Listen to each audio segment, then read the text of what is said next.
मांढरदेवीला कशी आली, म्हणजेच काळूबाई मांढरदेवीला कशी प्रकट झाली, तर मी ह्या व्हिडिओमध्ये सांगणार आहे. व्हिडिओ स्किप न करता शेवटपर्यंत नक्की बघा. त्या पर्वताला मंदार पर्वत असे म्हणत होते. तर त्या पर्वतावर अज्ञातवासासाठी 5 पांडव आले. अज्ञातवास म्हणजे की कोणालाही दिसायचं नाही. तर तेव्हा महादेवांना काळजी पडली की जर हे पांडव कोणाला दिसले तर पांडवांना पुन्हा 12 वर्ष वनवास भोगावा लागेल. आणि तेव्हाच महादेव आपल्या सैन्यांना घेऊन त्या पर्वतावरती आले. आणि महादेव आले म्हणजेच पार्वती मातासुद्धा आली.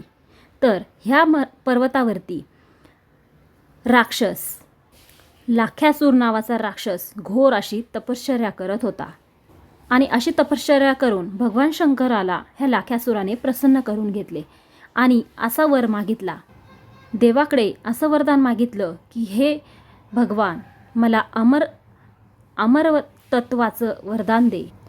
अमरवाचं महादेवांनी त्याला लगेच वरदान दिले. पण जेव्हा वरदान दिले तेव्हा देवांनी असं उल्लेख केलं नव्हतं की तुम्हाला पशु पक्षी कोणीही तुला मारू शकेल, पण स्त्री मारेल असं वरदान दिलं नव्हतं किंवा असा उल्लेख केला नव्हता. तर हे वरदान पाहून हा लाख्यासूर खूप गर्विष्ठ झाला आणि खूप आनंदी झाला. त्याने पृथ्वीवरती हैंदोस घालायला सुरुवात केली.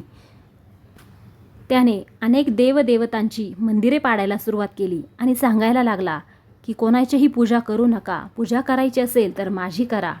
तर त्याच वेळी ऋषीमुनी हे तपश्चर्या करत होते. तिथे जाऊन त्या होमाला त्याने लाथेने सगळं फेकून दिलं आणि त्यांना पण सांगू लागला की काही पूजा करू नका, जे करायचं आहे ते माझी पूजा करा. तेव्हा ते मांडल्य ऋषी म्हणाले, हे लाख्यासुरा, आम्ही तुझ्या पायावरती फूल वाहण्यापेक्षा मृत्यू पत्करू, पण तुझी पूजा करणार नाही आम्ही. तेव्हा लाख्यासुराने रागाने यज्ञाला लाथ मारली आणि ऋषीमुनींना सुद्धा ढकलले. तिथून लाख्यासूर निघून गेला. तेव्हा मांडल्य ऋषीने असे बोलले की जो अश्रू देतो तो पुसायला सुद्धा येतो, आपल्याला देव नक्की मदत करतील. आणि तेव्हा मांडल्य ऋषींनी भगवान शंकराची उपासना चालू केली, तपश्चर्या चालू केली आणि फार मोठा यज्ञ केला. तेव्हा भगवान शंकर प्रसन्न झाले. तेव्हा महादेव स्वतः आले आणि पार्वती मातासुद्धा आली. आणि तेव्हा ऋषींना म्हणाले की तुम्हाला काय वरदान मागायचे ते मागा. तेव्हा मांडल्य ऋषींनी सांगितले महादेवांना की देवा, आम्हाला त्रास आहे त्या महाराक्षसाचा, त्याच्यापासून आम्हाला वाचवा. तेव्हा मांडल्य ऋषी म्हणाले की देवा, आम्हाला काही नको, आम्हाला फक्त त्या राक्षसापासून सुटका हवी आहे. तुम्ही त्या राक्षसाला मारा. ह्या पृथ्वीवर त्याने खूप हैंदोस घातला आहे, देवतांची मंदिरे त्यांनी पाडली आहे. तेव्हा महादेव म्हणतात की हे मांडल्य ऋषी, आम्ही त्याला तर अमर तत्वाचं वरदान दिलं आहे, आम्ही तर त्याला मारू शकत नाही. तेव्हा माता पार्वती म्हणाली, हे देवात देव, तुम्ही तर सृष्टी निर्माण केली आणि तुम्ही सृष्टी नष्ट होताना कसे काय गप्प बसले आहात. तेव्हा महादेवांनी पार्वती माताला सांगितलं की हे पार्वती देव म्हणतात की हे मांडल्य ऋषी, आम्ही त्याला तर अमर तत्वाचं वरदान दिलं आहे, आम्ही तर त्याला मारू शकत नाही. तेव्हा माता पार्वती म्हणाली, हे देवात देव, तुम्ही तर सृष्टी निर्माण केली आणि तुम्ही सृष्टी नष्ट होताना कसे काय गप्प बसले आहात.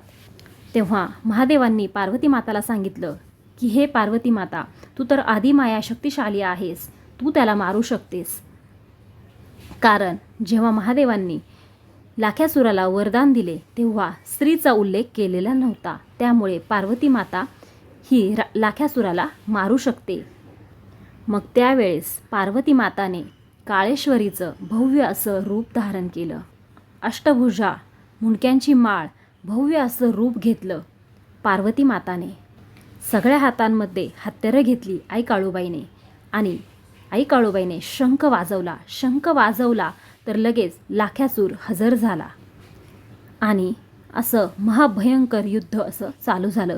तर हे युद्ध 7 दिवस चालू होतं. काळूबाईने लाख्यासुराला मारलं, पण त्याचं रक्त जमिनीवर सांडलं आणि त्याच्यावरती सूर्यप्रकाश पडला की त्यातून हजारो लाख्यासूर प्रकट व्हायचे. तर अनेक असे लाख्यासूर तयार व्हायचे. मग आता करायचं काय? तर देवी सटवाईने काळूबाईला सांगितले की हे माता, लाख्यासुराला जर मारायचं असेल तर त्याला दिवसा मारून चालणार नाही. त्याला जर मारायचे असेल तर रात्रीचा निवडावं लागेल आणि रात्रीचंच त्याला मारावे लागेल आणि सगळं जमिनीवरचं रक्त तुम्हाला ते प्राशन करावं लागेल. म्हणजेच दुसरा दिवसच उजडू देऊ नका.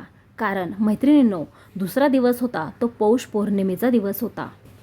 मग असं ठरल्यानंतर परत आई काळूबाईने शंख वाजवला आणि त्याच रात्री लाख्यासूर आला आणि महाभयंकर असं युद्ध चालू झालं आणि लाख्यासूर हा मरण पावला. म्हणजेच आई काळूबाईने लाख्यासुराला मारले आणि जे जमिनीवर रक्त सांडलं होतं ते सगळं स्वतः प्राशन करून घेतलं. तेव्हा लाख्यासूर म्हणाला, आई काळूबाई, तू फार मोठी माता आहे. तुझ्या हातून माझा मृत्यू झाला हे खूप भाग्याचं काम आहे. तेव्हा लाख्यासुराने काळूबाईला सांगितले की आई, शेवटचं माझी इच्छा आहे की तुझ्या पायापाशी मला जागा दे.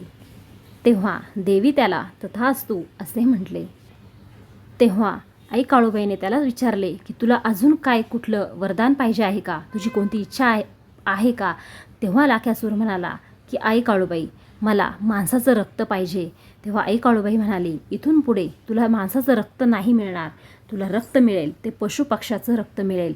म्हणूनच जो नैवेद्य आपण दाखवतो बकऱ्याचा, कोंबड्याचा, तो आई काळूबाईला नाही दाखवत, ह्या राक्षसाला दाखवतो, ह्या लाख्यासुराला दाखवतो. आई काळूबाईला फक्त पुरणपोळीचा आणि मेथीच्या भाजीचा नैवेद्य असतो.